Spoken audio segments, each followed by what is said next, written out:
Hi students, welcome to RC Reddy IAS study circle. ఈరోజు మనం discuss చేయబోయే topic supreme court interpretation of governors power article 200. రీసెంట్గా supreme court తన advisory జ్యుడిస్డిక్షన్లో భాగంగా ఏం చెప్పిందంటే governor, president with in these particular time lines, ఫలానా టైమ్ లైన్స్లో బిల్కి అసెంట్ ఇవ్వాలా లేదా అనేది కోర్ట్స్ డిసైడ్ చేయకూడదు.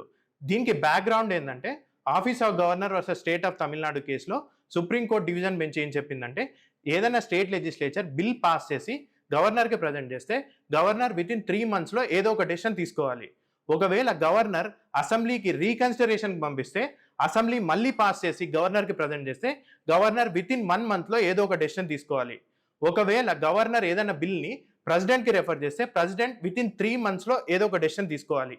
ఒకవేళ ప్రెసిడెంట్ కానీ గవర్నర్ కానీ ఈ పర్టికులర్ టైమ్ లైన్స్లో ఏ డెసిషన్ తీసుకోకుంటే అది bill deemed to have been passed. Governor signature లేకుండానే అది అసెంట్ ఇచ్చినట్టే. దీని బ్యాక్గ్రౌండ్ ఏంటంటే తమిళనాడులో 10 bills పాస్ చేసి అసెంబ్లీ గవర్నర్కి పంపిస్తే గవర్నర్ చాలా మంత్స్ తన దగ్గరే పెట్టుకొని ప్రెసిడెంట్కి రెఫర్ చేస్తాడు. ప్రెసిడెంట్ కూడా చాలా మంత్స్ తన దగ్గర పెట్టుకొని ఏ డెసిషన్ తీసుకోడు. ఈ జడ్జ్మెంట్ ప్రకారం ఆ బిల్స్కి deemed to have been given assent. ఈ బ్యాక్గ్రౌండ్లో central government through presidential reference under article 143 14 questions supreme కోర్టును అడిగింది regarding governor's power and president power under article 200 and 201. Before proceeding ahead article 143 గురించి మనం డిస్కస్ చేయాలి. ఆర్టికల్ 143 ఏం చెప్తుందంటే matters related to constitutional law or fact, ఏదైనా matters related to constitutional law or fact ఏమైనా డౌట్స్ వస్తే ప్రెసిడెంట్ సుప్రీంకోర్టుని అడగొచ్చు అనమాట. సుప్రీంకోర్టు తన అథారిటేటివ్ ఒపీనియన్ ఆ పర్టికులర్ క్వశ్చన్స్ మీద చెప్తుంది అనమాట, త్రూ జడ్జిమెంట్ రూపంలో చెప్తుంది. సో ఇంతవరకు 15 ప్రెసిడెన్షియల్ రెఫరెన్సెస్ అంటే 15 times ప్రెసిడెంట్ ఏమన్నా కాన్స్టిట్యూషన్ గురించి లా ఆర్ ఫ్యాక్ట్ గురించి ఏమన్నా డౌట్స్ వస్తే సుప్రీంకోర్టుకి రెఫర్ చేశాడు. సుప్రీంకోర్టు 15 times తన అథారిటేటివ్ ఒపీనియన్ చెప్పిందనమాట.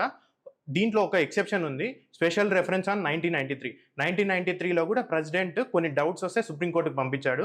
కానీ సుప్రీంకోర్టు ఏం ఆన్సర్ చేయలేదు. సుప్రీంకోర్టు ఏం ఆన్సర్ చేసిందంటే మీరు లా సూట్లోనే రాండి, మేము మా ఒపీనియన్ అప్పుడే చెప్తామని సుప్రీంకోర్టు చెప్పిందనమాట. అదే రామ్ జన్మభూమి కేసు తర్వాత సుప్రీంకోర్టు ఇస్మాయిల్ ఫారూఖీ కేసులో మొత్తం తన ఒపీనియన్ చెప్పిందనమాట. So except special reference of 1993 మిగతా 14 times ప్రెసిడెన్షియల్ రెఫరెన్స్కి ఆన్సర్ ఇచ్చిందనమాట. ఇప్పుడు 16th time ప్రెసిడెన్షియల్ రెఫరెన్స్కి ఇప్పుడు కూడా ఆన్సర్ ఇచ్చింది. సో ఈ కోర్స్ ఆఫ్ ఆర్గ్యుమెంట్స్లో ఏమేమి జరిగినాయని మనం డిస్కస్ చేద్దాం.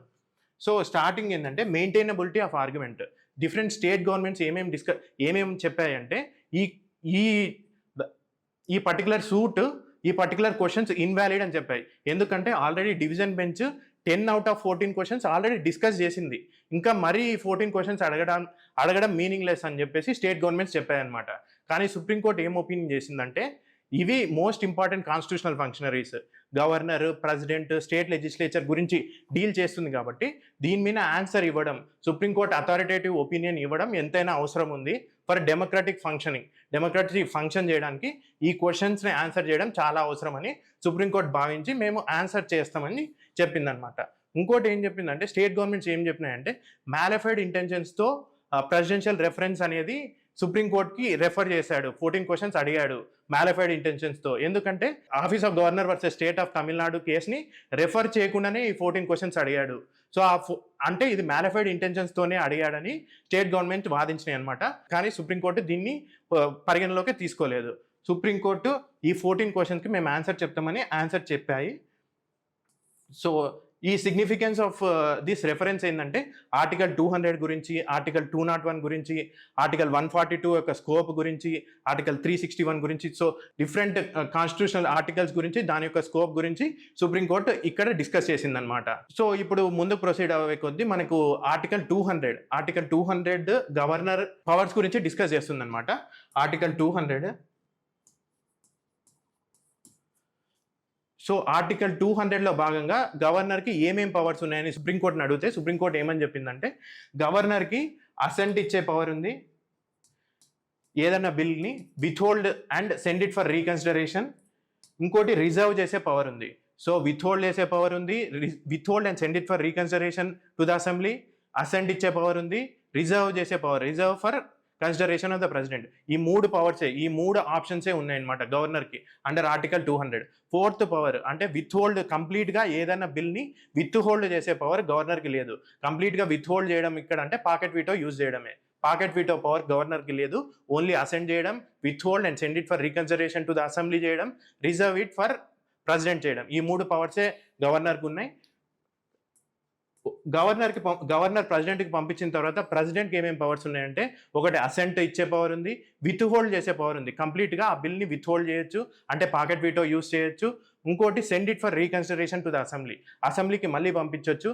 అసెంబ్లీకి పంపించిన తర్వాత ఆ బిల్ని వితిన్ 6 monthsలో అసెంబ్లీ పాస్ చేసి మళ్ళీ ప్రెసిడెంట్కి పంపిస్తే అప్పుడు ప్రెసిడెంట్కి 2 పవర్స్ ఉంటాయి, అసెంట్ ఆర్ విత్ హోల్డ్. అప్పుడు విత్ హోల్డ్ చేసే పవర్ కూడా ఉంది. సో అంటే ప్రెసిడెంట్కి విత్ హోల్డ్ చేసే పవర్ ఉంది అంటే పాకెట్ వీతో యూజ్ చేసే పవర్ ఉందన్నమాట. సో ఈ 2 క్వశ్చన్స్ ఆర్టికల్ 200, 201 గురించి సుప్రీంకోర్టు తన ఒపీనియన్ చెప్పింది. దీని తర్వాత so discretionary powers of, third question, discretionary powers of గవర్నర్కి ఏమైనా డిస్క్రిషనరీ పవర్స్ ఉంటాయా? సో ఆర్టికల్ 163 ఏం చెప్తుందంటే, there shall be council of ministers headed by chief minister who aids and advise governor in exercising his function. Governor ఒక ఫంక్షన్ని exercise చేయాలనుకుంటే aid and advise of council of ministers అనేది ఉంటుందన్నమాట. ఒకవేళ constitution వేరే ఏదైనా ప్రొవైడ్ చేస్తే, wherever constitution requires governors act in his discretion. So constitution ఎక్కడైతే ప్రొవైడ్ చేస్తే అక్కడ గవర్నర్ తన డిస్క్రిషన్ని యూజ్ చేస్తాడనమాట. కాన్స్టిట్యూషన్లో గవర్నర్కి కాన్స్టిట్యూషనల్ డిస్క్రిషన్ అనేది మెన్షన్ చేసి ఉంటారనమాట. ఎక్కడ మెన్షన్ చేసి ఉంటుందంటే, reserving the bill for the ప్రెసిడెంట్కి ఏదైనా బిల్ రిజర్వ్ చేయడం, ప్రెసిడెంట్స్ రూల్ని రికమెండ్ చేయడము, 5th schedule 6th schedule areas గురించి దాని గవర్నెన్స్లో ఇన్వాల్వ్ కావడము, ట్రైబల్ ఏరియాస్ గురించి, మైనింగ్ రైట్స్ గురించి, దాని గురించి గవర్నర్ డెసిషన్ తీసుకోవచ్చు. సో కాన్స్టిట్యూషనల్ డిస్క్రిషన్ అనేది గవర్నర్కి ఉందన్నమాట. అదే ప్రెసిడెంట్కి కంపేర్ చేస్తే ప్రెసిడెంట్ కాన్స్టిట్యూషనల్ డిస్క్రిషన్ లేదు, ఓన్లీ సిచ్యువేషనల్ డిస్క్రిషన్ మాత్రమే ఉంది. సో ఇక్కడ డిస్క్రిషనరీ పవర్స్ ఎందుకు అవసరం గవర్నర్కి అంటే, ఏదైనా సర్టన్ బిల్స్ కంపల్సరీ ప్రెసిడెంట్కి రిజర్వ్ చేయాలన్నమాట. ఫర్ ఎగ్జాంపుల్ ఏదైనా bill which abrogates the power of high court, or ఏదైనా bill which gives effect to directive principles of state policy which leads to acquisition of estates, ఏదైనా bill which is in direct conflict with state bill, conflict with central legislation చేసిన bill. So financial emergency టైంలో ఏదైనా bill చేస్తే అట్లాంటి bills compulsory ప్రెసిడెంట్కి refer చేయాలన్నమాట. So ప్రెసిడెంట్కి refer చేయాలంటే డిస్క్రిషనరీ పవర్స్ యూజ్ చేయాల్సిందే కదా.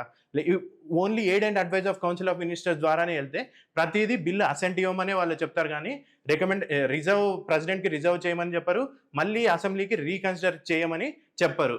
సో అందుకనే ఈ డిస్క్రిషనరీ పవర్స్ గవర్నర్కి అవసరం అని చెప్పేసి సుప్రీంకోర్టు చెప్పిందనమాట. నెక్స్ట్ 4th ఇంపార్టెంట్ కేసు ఏంటంటే టైమ్ లైన్స్. సో ముందు మనం office of governor versus state of Tamil Nadu కేసులో సుప్రీంకోర్టు ఏం చెప్పిందంటే, వితిన్ 3 monthsలో యాక్ట్ చేయకుంటే అది deemed to be given assent అని చెప్పిందనమాట. కానీ ఈ టైమ్ లైన్స్ అనేది ఆర్టికల్ 200లో 201లో మెన్షన్ చేయలేదు. ఓన్లీ మెన్షన్ చేసింది ఏంటంటే ఆర్టికల్ 200లో as soon as possible governor should take decision అనమాట. యాజ్ సూన్ యాజ్ పాసిబుల్ అనే వర్డే యూజ్ చేసినారు, కానీ ఏ టైం పీరియడ్ మెన్షన్ చేయలేదు. సో అందుకనే సుప్రీంకోర్టు ఏం చెప్పిందంటే, ఒక టైం పీరియడ్ గవర్నర్ ఏ టైం పీరియడ్లో డెసిషన్ తీసుకున్నారనేది మేము చెప్పలేము అనేది సుప్రీంకోర్టు ఒపీనియన్ చెప్పిందనమాట. కానీ స్టేట్ గవర్నమెంట్స్ ఏం ఆర్గ్యూ చేసినాయి అంటే, డిఫరెంట్ కేసెస్లో కేశవ్ మేఘచంద్ర సింగ్ కేసులో సుప్రీంకోర్టు ఏమని చెప్పిందంటే, యాంటీ డిఫెక్షన్ లా గురించి, ఇది స్పీకర్ యాంటీ డిఫెక్షన్ గురించి ఏదైనా డిఫెక్టెడ్ లెజిస్లేటర్స్ వేరే పార్టీకి వెళ్తే వాళ్ళ గురించి వితిన్ 3 monthsలో ఏదో ఒక డెసిషన్ తీసుకోమని కేశవ్ మేఘచంద్ర సింగ్ కేసులో సుప్రీంకోర్టు చెప్పిందనమాట. అది కాకుండా పెరారీవలన్ కేసు, ఈ పెరారీవలన్ కేసులో సుప్రీంకోర్టు ఏం చెప్పిందంటే, ఇది pardoning power of the governor గురించి, article 161 of the constitution. Even council of ministers aid and advice చేసిన తర్వాత కూడా గవర్నర్ ఏ డెసిషన్ తీసుకోలేదన్నమాట. Rajiv Gandhi assassination case victims అనమాట వీళ్ళు. 2 years అట్లనే గవర్నర్ తన దగ్గరనే పెట్టుకున్నాడు, ఏ డెసిషన్ తీసుకోలేదన్నమాట. ఆ టైంలో కూడా supreme court within this time period ఏదో ఒక డెసిషన్ తీసుకోవాలని చెప్పిందనమాట. సో స్టేట్ గవర్నమెంట్స్ కేశవ్ చంద్ర సింగ్ కేసు, పెరారీవలన్ కేసు, ఇంకోటి Sarkaria commission, Punchhi commission. Sarkaria commission, Punchhi commission within 6 monthsలో ఏదో ఒక డెసిషన్ గవర్నర్ తీసుకోవాలని రికమెండ్ చేసినాయి అనమాట. స్టేట్ గవర్నమెంట్స్ దీని మీద రిలే అయినా కానీ supreme court supreme court particular time lines మేము ఫిక్స్ చేయలేమని చెప్పిందనమాట. సో ఇది టైమ్ లైన్స్ గురించి. నెక్స్ట్ 5th ఇంపార్టెంట్ ఆస్పెక్ట్ ఏంటంటే deemed assent. Supreme court deemed assent ముందు చెప్పినట్టు ఆఫీస్ ఆఫ్ గవర్నర్ కేసులో సుప్రీంకోర్టు ఏం చెప్పిందంటే వితిన్ దీస్ 3 monthsలో ఏదో ఒక డెసిషన్ తీసుకోకుంటే అది డీమ్డ్ అసెంట్ ఇచ్చినట్టే అని చెప్పింది. కానీ సుప్రీంకోర్టు ఏం చెప్పిందంటే డీమ్డ్ అనే వర్డ్ ఆర్టికల్ 200లో కానీ 201లో కానీ మెన్షన్ చేయలేదు. అందుకనే ఇక్కడ డీమ్డ్ అసెంట్ అనే క్వశ్చనే రాదు. ఎక్కడైతే కాన్స్టిట్యూషన్ డీమ్డ్ అనే వర్డ్ మెన్షన్ చేసిందో అక్కడే డీమ్డ్ అసెంట్ అనేది వస్తుందని చెప్పింది అనమాట. ఆర్టికల్ 109లో మనీ బిల్స్ ఇష్యూలో డీమ్డ్ అనే వర్డ్ ఉందన్నమాట. ఫర్ ఎగ్జాంపుల్ ఏదైనా state legislature money bill pass చేసి కౌన్సిల్కి పంపిస్తే కౌన్సిల్ మ్యాక్సిమం 14 days దాన్ని పెట్టుకోవచ్చు అనమాట, డిలే చేయొచ్చు. తర్వాత it is deemed to be given assent. So అక్కడ డీమ్డ్ అనే వర్డ్ యూస్ చేశారు. సో డిఫరెంట్ ఆర్టికల్స్లో కాన్స్టిట్యూషన్లో డీమ్డ్ అనే వర్డ్ మెన్షన్ చేశారు. అక్కడే డీమ్డ్ అనేది యూజ్ అవుతుంది కానీ వర్క్ అవుతుంది, కానీ ఇక్కడ డీమ్డ్ అసెంట్ అనే కాన్సెప్ట్ లేదు అని సుప్రీంకోర్టు చెప్పిందనమాట. సో నెక్స్ట్ ఇంపార్టెంట్ క్వశ్చన్ ఏమడిగారంటే so limited mandamus. So supreme court ఏమని చెప్పిందంటే రీజనబుల్ పీరియడ్, ఈ పర్టికులర్ పీరియడ్లో మీరు యాక్ట్ చేయాలని మేము చెప్పలేం, కానీ ఒకవేళ ఇనార్డినేట్ డిలే జరుగుతుంటే మేము లిమిటెడ్ మ్యాండమస్ యూస్ చేసి మీరు merits of the case, merits of the bill గురించి డిస్కస్ చేయకుండా ఈ పర్టికులర్ పీరియడ్లో మీ గవర్నరు డెసిషన్ తీసుకోవాలి, అసెంట్ ఇవ్వాలనా లేదా అనేది మేము చెప్పగలుగుతాము అని చెప్పింది అనమాట. ఈ లిమిటెడ్ మ్యాండమస్ అంటే గవర్నరు ఈ విధంగా యాక్ట్ చేయాలి, షుడ్ టేక్ డెసిషన్ అని చెప్పేసి మ్యాండమస్ చెప్తుంది. ఈ లిమిటెడ్ మ్యాండమస్నే యూజ్ చేయగలుగుతాం, కానీ మేము మొత్తానికి ఈ టైం పీరియడ్ని ఫిక్స్ చేయము అని సుప్రీంకోర్టు చెప్పింది అనమాట. సో ఇది 6th most important question. 7th question ఏంటంటే judicial review. So judicial review కూడా లిమిటెడ్గానే అప్లై చేస్తామని చెప్పింది అనమాట. Judicial review is the basic structure of the constitution. So governor act చేయకుంటే మేము జ్యుడిషియల్ రివ్యూ లిమిటెడ్గానే యూస్ చేస్తాం, అది over a period of time inordinate delay జరుగుతుంటేనే మేము యూస్ చేస్తాము అని సుప్రీంకోర్టు చెప్పింది. దీంతో పాటు సపరేషన్ ఆఫ్ పవర్స్ గురించి కూడా ఇక్కడ ఎక్స్ప్లెయిన్ చేసింది అనమాట. సపరేషన్ ఆఫ్ ద పవర్స్ కూడా ఇది basic structure of the constitution. A constitutional functionary, governor, president, state legislature వాళ్ళ పనులు వాళ్ళు చేయాలి, కానీ జ్యుడిషియరీ దాంట్లో ఇన్వాల్వ్ అయ్యే ఆర్టికల్ 142 ఇన్వోక్ చేసి కంప్లీట్ జస్టిస్ చేసి వాళ్ళ రైట్స్, వాళ్ళ పవర్స్ ఉజర్వ్ చేసే అవకాశం సుప్రీంకోర్టుకి లేదు. అందుకనే లిమిటెడ్ జ్యుడిషియల్ రివ్యూ యూస్ చేస్తాము. ఇంకోటి సపరేషన్ ఆఫ్ పవర్స్ని కూడా మేము బ్రీచ్ చేయము. Separation of powers is also basic structure of the is part of basic structure of the constitution అని సుప్రీంకోర్టు చెప్పిందనమాట. సో ఇది another important question. Next question justiciability గురించి. So governor discharge of functions, article 200లో governor discharge of functions జస్టిసబుల్లా కాదా, అది supreme court ఏం చెప్పిందంటే దాని గురించి ఈజ్ నాట్ జస్టిసబుల్ అని చెప్పింది. సో దాని అర్థం ఏంటంటే గవర్నర్కి అసెంట్ ఇచ్చే పవర్ ఉంది, with hold and send it for reconsideration చేసే పవర్ ఉంది, reserve the bill for president ఉందన్నమాట. సో ఈ టైంలో అసెంట్ మీద కూడా మనం క్వశ్చన్లు అడిగితే, అంటే మెరిట్స్ ఆఫ్ అసెంట్ మీద కూడా క్వశ్చన్లు అడిగితే ఇంకా ప్రతి దాని మీద కేసు పడుతూనే ఉంటుంది. సో బిల్ అయిపోయినాక లా యాక్ట్ ఆర్ లా అయితేనే మనము సుప్రీంకోర్టులో క్వశ్చన్ చేయడానికి అవకాశం ఉంటుంది, కానీ అసెంట్ మీద కూడా మెరిట్స్ ఆఫ్ ద అసెంట్, నువ్వు అసెంట్ ఎందుకు ఇచ్చినావు, రీకన్సిడరేషన్ అసెంబ్లీకి రీకన్సిడరేషన్కి ఎందుకు పంపించలేదు, ఆర్ ప్రెసిడెంట్కి ఎందుకు రిజర్వ్ చేయలేదు అన్న క్వశ్చన్స్ కూడా రైజ్ అవుతాయి. కాబట్టి justiciability, so discharge of functions of the governor is not justiciable అని చెప్పింది అనమాట. సిమిలర్గా discharge of functions of president under article 201 is also not justiciable అనమాట. ప్రెసిడెంట్ కూడా దాని మెరిట్స్ మనము యాక్ట్ యొక్క మెరిట్స్ డిస్కస్ చేస్తాం, కానీ బిఫోర్ బికమింగ్ యాక్ట్ అసెంట్ అప్పుడే మాత్రం దాని మెరిట్స్ డిస్కస్ చేయము. సో డిశ్చార్జ్ ఆఫ్ ఫంక్షన్స్ అది జస్టిసబుల్ కాదు అని సుప్రీంకోర్టు చెప్పింది అనమాట. ఇది నెక్స్ట్ ఇంపార్టెంట్ క్వశ్చన్స్ ఏమడినా అంటే లా. సో బిల్లుని మనము సుప్రీంకోర్టులో క్వశ్చన్ చేయకూడదు, బిల్లుని ఓన్లీ ఒక రూపంలోనే క్వశ్చన్ చేయొచ్చు, అది ప్రెసిడెన్షియల్ రెఫరెన్స్ ఆర్టికల్ 143 రూపంలోనే మనం క్వశ్చన్ చేయొచ్చు, కానీ బిల్ని మాత్రం క్వశ్చన్ చేయకూడదు. బిల్ లా అయిన తర్వాత, లా ఆర్ యాక్ట్ అయిన తర్వాతనే మనము సుప్రీంకోర్టులో దాని మెరిట్స్ ఆర్ డిమెరిట్స్ గురించి క్వశ్చన్ చేయొచ్చు. ఈ లా అనేది ఆర్టికల్ 13, ఆర్టికల్ 245, ఆర్టికల్ 246లో ఏమైతే మెన్షన్ చేసిందో అదే లా అని చెప్పేసి సుప్రీంకోర్టు చెప్పింది అనమాట. సో నెక్స్ట్ ఇంపార్టెంట్ ఇష్యూ ఏంటంటే scope of article 142. So article 142 scope ఏంది? సో సుప్రీంకోర్టు ప్రతి దాంట్లో ఆర్టికల్ 142 ఇన్వోక్ చేసి మేము కంప్లీట్ జస్టిస్ చేస్తామని చెప్పేసి చాలా కేసెస్లో చూస్తున్నాం. దాని స్కోప్ ఏందని ప్రెసిడెంట్ అడిగితే సుప్రీంకోర్టు దీనికి ఆన్సర్ చేయలేదన్నమాట.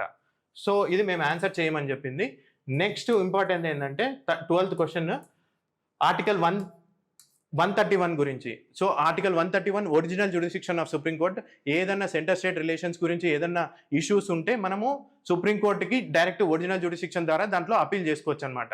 సో ప్రెసిడెంట్ ఏమడిగాడంటే ఈ ఒరిజినల్ జ్యుడిసిక్షన్ కాకుండా ఇంకా ఏ విధంగా సుప్రీంకోర్టుని అప్రోచ్ కావచ్చు అని అడిగితే సుప్రీంకోర్టు ఏం చెప్పిందంటే ఈ ఇష్యూకి ఏం సంబంధం లేదు కాబట్టి మేము దీన్ని ఆన్సర్ చేయలేమని.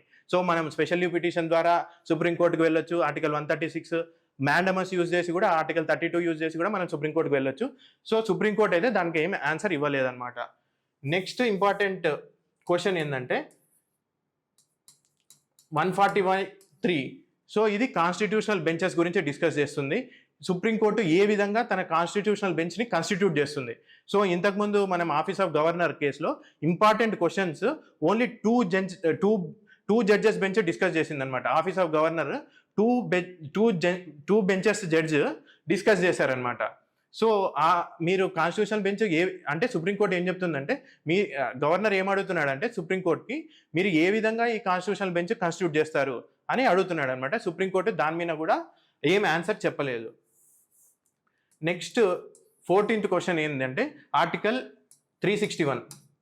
ఆర్టికల్ 361 గవర్నర్కి ఇమ్యూనిటీ, పర్సనల్ ఇమ్యూనిటీ ప్రొవైడ్ చేస్తుంది అనమాట. ఈ పర్సనల్ ఇమ్యూనిటీ అనేది కాన్స్టిట్యూషనల్ ఇమ్యూనిటీ పర్సనల్ ఇమ్యూనిటీ అనేది ఆఫీస్ ఆఫ్ గవర్నర్కి మొత్తానికి తన డిశ్చార్జ్ ఆఫ్ ఫంక్షన్స్లో ఇమ్యూనిటీ కాదు. సో ఏదన్నా గవర్నర్ ఇనార్డినేట్ డిలే చేస్తున్న బిల్కి అసెంట్ ఇవ్వకుండా ఆ పవర్ని ఇనార్డినేట్ డిలేని మనం సుప్రీంకోర్టులో క్వశ్చన్ చేయొచ్చు అనమాట. సో పర్సనల్ ఇమ్యూనిటీ ఉంది కానీ ఆఫీస్ ఆఫ్ గవర్నర్ ఏదైనా డెసిషన్ తీసుకోకుంటే that can be question in court of law అని చెప్పేసి సుప్రీంకోర్టు ఆన్సర్ చేసింది. ఇవి 14 క్వశ్చన్స్ సుప్రీంకోర్టు ఆన్సర్ చేసిన క్వశ్చన్స్ అనమాట. యాక్చువల్గా ఇది only just advisory jurisdiction, advisory ఒపీనియనే మాత్రం, కానీ సుప్రీంకోర్టు ఇది బైండింగ్ ఒపీనియన్ కాదనమాట. ఇది cent Xavier case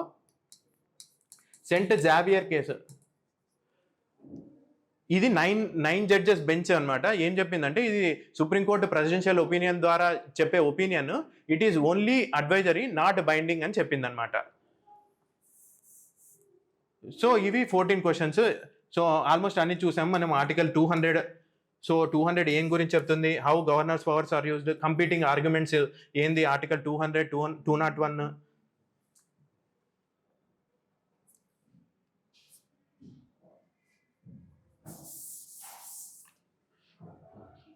So interpretation of Article 200, federalism is a basic structure of the Constitution.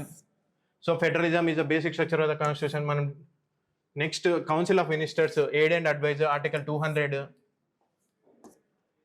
So గవర్నర్కి మళ్ళీ రీకన్సిడరేషన్కి పంపిస్తే, సో ఇవన్నీ డీమ్డ్ అసెంట్ గురించి డిస్కస్ చేసాము.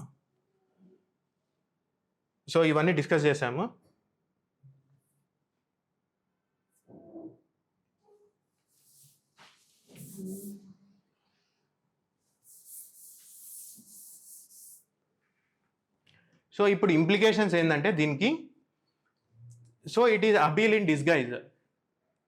యాక్చువల్ ఆఫీస్ ఆఫ్ గవర్నర్ కేసుని అపీల్ చేయకుండా central government indirect route use చేసింది అనమాట. ప్రెసిడెన్షియల్ రెఫరెన్స్ ఇండైరెక్ట్ రూట్ అనమాట, డైరెక్ట్ రూట్ కాదు. డైరెక్ట్ రూట్ ఏంటంటే మీకు ఆఫీస్ ఆఫ్ గవర్నర్ కేసులో ఏమైనా ప్రాబ్లం ఉంటే మీరు రివ్యూ పిటిషన్ ఫైల్ చేసుకోవచ్చు. Within 30 days review petition file చేసుకోవచ్చు. ఒకవేళ రివ్యూ పిటిషన్లో కూడా అడ్వర్స్ డెసిషన్ వచ్చిందనుకోండి, క్యూరేటివ్ పిటిషన్ కూడా ఫైల్ చేసుకోవచ్చు. Rather than filing review petition or curative petition, they have appealed in disguise through presidential reference ద్వారా ఒక రకంగా ఇండైరెక్ట్గా అపీల్ చేసినారనమాట. సో ఆ ప్రెసిడెన్షియల్ రెఫరెన్స్లో వచ్చిన ఒపీనియన్ యూజ్ చేసుకొని నెక్స్ట్ రివ్యూ పిటిషన్లో గవర్నర్ సెంట్రల్ గవర్నమెంట్ ఆ ఆర్గ్యుమెంట్స్ని యూజ్ చేసుకోవచ్చు అనమాట. సో అది ఒకటి ఇంప్లికేషన్. ఇంకోటి ఫెడరలిజంకి ఇది ఒక బ్లో. ఎందుకంటే గవర్నర్, సో ఇక్కడ గవర్నర్కి ఇంకా మోర్ పవర్స్ వచ్చినట్లే. ఎందుకంటే governor within the reasonable period, అంటే 3 monthsలో యాక్ట్ కావాలని ముందు ఆఫీస్ ఆఫ్ గవర్నర్ కేసులో చెప్పింది కదా సుప్రీంకోర్టు. ఇప్పుడు ఆ రిస్ట్రిక్షన్ అనేది లేదు. సో అందుకనే ఇంకా ఎక్కువ రోజులు కూడా బిల్లు తన దగ్గర పెట్టుకోవచ్చు. సో దానివల్ల ఫెడరలిజం, సో స్టేట్ గవర్నమెంట్స్ దానివల్ల చాలా ఇంపాక్ట్ ఫేస్ చేయాల్సి వస్తుందన్నమాట. సో తమిళనాడు గవర్నమెంట్ చాలా bills related to corruption, related to public welfare, related to vice chancellors ఇవన్నీ పాస్ చేసి గవర్నర్కి పంపిస్తే గవర్నర్ ఏ డెసిషన్ తీసుకోకుండా తన దగ్గరే పెట్టుకున్నాడు అనమాట. So real world consequences of opposition states చాలా అడ్వర్స్గా ఉందన్నమాట. ఈవెన్ మనకు తెలంగాణలో బీసీ రిజర్వేషన్ బిల్ కూడా స్టేట్ అసెంబ్లీ పాస్ చేసి గవర్నర్కి పంపిస్తే గవర్నర్ ఏ డెసిషన్ తీసుకోలేదు చాలా రోజుల వరకు. దాని తర్వాత ప్రెసిడెంట్ పంపించాడు అనమాట. సో ఈ డెసిషన్ ఇండెసిసివ్నెస్ చాలా పెరిగిపోతుంది, ఇనార్డినేట్ డిలే కూడా చాలా పెరిగిపోతుంది. దానివల్ల స్టేట్ గవర్నమెంట్స్ చాలా కాన్సిక్వెన్సెస్ ఫేస్ చేయాల్సి వస్తుంది అనమాట. So next separation of powers selectively applied అనమాట. సో సపరేషన్ ఆఫ్ పవర్స్ ఆర్బిటరీగా సుప్రీంకోర్టు అప్లై చేసింది అనమాట ఇక్కడ. సో ముందు కేశవ్ మేఘచంద్ర సింగ్ కేసులో సుప్రీంకోర్టు ఏం చెప్పింది, స్పీకర్కి విత్ ఇన్ 3 monthsలో యాక్ట్ చేయమని చెప్పింది యాంటీ డిఫెక్షన్ గురించి. అదే 161 ఆర్టికల్లో పెరరీ వాళ్ళని కేసులో సుప్రీంకోర్టు ఏమని చెప్పింది, 2 years ఇనార్డినేట్ డిలే జరిగింది కాబట్టి తొందరగా మీరు గవర్నర్ పార్డనింగ్ పవర్స్ మీద ఏదో ఒక డెసిషన్ తీసుకోమని చెప్పింది అనమాట. కానీ ఇక్కడ ఇండెసిసివ్, సుప్రీంకోర్టు ఏ డెసిషన్ తీసుకోలేదు. సో రీజనబుల్ పీరియడ్ అనేది మెన్షన్ చేయలేదు. ఎంత టైం అయితే ఇనార్డినేట్ డిలే అని చెప్పింది అది కూడా అవుతుంది, అది కూడా సుప్రీంకోర్టు ఇక్కడ చెప్పలేదన్నమాట. సో ఇంకోటి ఏంటంటే మ్యాండమస్ హ్యాస్ బికమ్ టూత్లెస్ అనమాట. ఇప్పుడు లిమిటెడ్ మ్యాండమస్ మేము అప్లై చేస్తాం అంటే ఎంత పీరియడ్లో మ్యాండమస్ అప్లై చేస్తారు, ఎంత పీరియడ్లో గవర్నర్కి డెసిషన్ తీసుకోమని చెప్తారు అనేది సుప్రీంకోర్టు మెన్షన్ చేయలేదన్నమాట.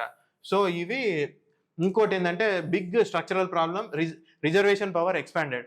దీని అర్థం ఏంటంటే రిజర్వేషన్ పవర్ ఇప్పుడు గవర్నర్కి అసెంట్ ఇచ్చే పవర్ ఉంది, with hold and send it for reconsideration of the అసెంబ్లీకి. సో అసెంబ్లీ మళ్ళీ పాస్ చేసి గవర్నర్ పంపిస్తే గవర్నర్ అసెంట్ ఇవ్వచ్చు, లేకపోతే మళ్ళీ ప్రెసిడెంట్కి రిజర్వ్ చేయొచ్చు. అంటే ఒకసారి అసెంబ్లీ మళ్ళీ 2 times పాస్ చేసిన తర్వాత మళ్ళీ ప్రెసిడెంట్కి రిజర్వ్ చేయడం అంటే ఇంకా ఎక్కువ బ్రాడనింగ్ ద స్కోప్ కదా ఇంకా. సో ప్రెసిడెంట్ ఇంకా ఇనార్డినేట్ డిలే చేయొచ్చు అనమాట. ఒకవేళ అపోజిషన్ రూల్డ్ స్టేట్స్ ఏదైనా బిల్ పాస్ చేస్తే ఆ బిల్ని ఇంకా ప్రెసిడెంట్ గవర్నర్ ఇనార్డినేట్గా డిలే కంటిన్యూ చేయొచ్చు అనమాట. సో ఇది ఇంప్లికేషన్స్. సో మనకు వే ఫార్వర్డ్ ఏంటంటే సుప్రీంకోర్టు ఏదైనా రీజనబుల్ టైం ఫిక్స్ అన్న సుప్రీంకోర్టు అన్న చేయొచ్చు, లేకపోతే స్టేట్ గవర్నమెంట్స్ సెంట్రల్ గవర్నమెంట్స్ కలిపి ఏదో ఒక టైం రీజనబుల్ టైం అనేది ఫిక్స్ చేయాలని చెప్పి ఒక కన్సెషన్స్ అన్న డెవలప్ చేయొచ్చు. ఫర్ ఎగ్జాంపుల్ ఇప్పుడు ఏదైనా బిల్లు స్టేట్ లెజిస్లేచర్ పాస్ చేసి కౌన్సిల్కి పంపిస్తే అది మాక్సిమం 4 months డిలే చేయొచ్చు. సో అట్లా ఏదో ఒక టైం పీరియడ్ మెన్షన్ చేసి కాన్స్టిట్యూషన్లో మెన్షన్ చేయడం వల్ల చాలా యూజ్ ఉంటుందన్నమాట. సో ఇనార్డినేట్ డిలే కంటిన్యూ కాదు. సో ఇది వే ఫార్వర్డ్. కన్క్లూజన్ కూడా మీరు ఆ విధంగానే రాయొచ్చు. సో ఏదో ఒక కాన్స్టిట్యూషన్లో ఒక ఆర్టికల్ తీసుకొని ఈ ఆర్టికల్లో టైం పీరియడ్ మెన్షన్ చేశారు. సో మెన్షన్ చేశారు కాబట్టి అక్కడ డిలేస్ జరగడం లేదు. సో అదే విధంగా మనం కూడా ఒక కాన్స్టిట్యూషనల్ అమెండ్మెంట్ తెచ్చి గవర్నర్ కూడా with in these particular time పీరియడ్లో ఆయన డెసిషన్ తీసుకోవాలని చెప్పి మెన్షన్ చేయాలి అని అదొక వే ఫార్వర్డ్గా యూజ్ చేసుకోవచ్చు, ఆ కన్క్లూజన్గా యూజ్ చేసుకోవచ్చు అనమాట.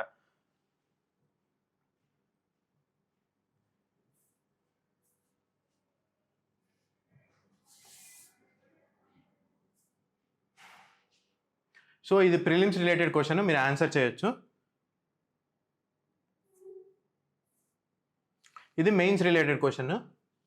Explain the powers of governor under article 200 of the constitution. Discuss how delays by governor in giving assent to state bills affect federalism. Next discuss the constitutional checks and balances available when a governor delays action on a bill passed by state legislature, are they adequate. ఈ 2 questions answer చేయొచ్చు. Prelims question మీరు answer చేసి కామెంట్స్లో చెప్పండి. Thank you.